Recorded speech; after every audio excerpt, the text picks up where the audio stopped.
Renfield is a brand new movie that is a new twist on the tale of Count Dracula, where Dracula isn't actually the main character of the movie, and instead we focus in on his assistant, Renfield. And it's not taking place hundreds of years in the past, it takes place present day for the most part. And I want to get this out of the way first and foremost. Nicolas Cage is the best part of this movie as Count Dracula. I ate up every scene that he was in. He was unbelievably good in this role. I loved it. The trailers for this actually made me a little bit nervous because I could tell that Nicolas Cage was hamming it up, and I was worried that it was just going to be too distracting. But weirdly enough, he is absolutely hamming up every scene that he's in, but he is actually fantastic given this movie's tone. This movie is absolutely more on the comedy side of things, and that comes across in the way that it shoots its action as well. The fight sequences are over the top, the dialogue is a bit ridiculous. I mean, we're following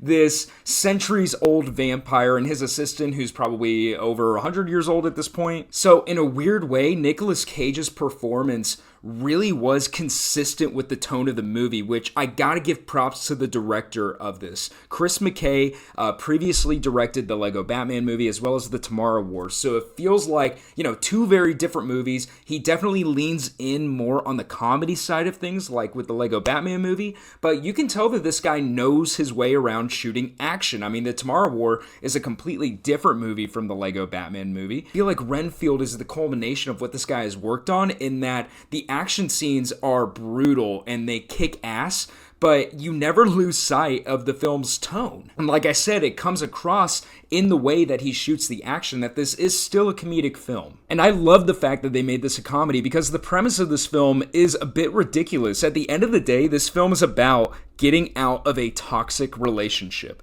And they lay that out in the trailer, but truly, that is what this movie's about. This movie really is kind of like a weird romantic comedy, or I guess breakup film, where Renfield is very much serving Dracula, but without Renfield, Dracula can't come to full power. And Renfield kind of decides that he doesn't want this life for himself. He doesn't want to, serve this guy who wants to ultimately rule the world and kill innocent victims. So the movie is basically about Renfield getting out of this toxic relationship. So it is just so absurd, but the way that Nicolas Cage and Nicholas Hoult play this was perfect. Truly, both of them were perfectly casted. Nicholas Hoult was a very good protagonist in this film.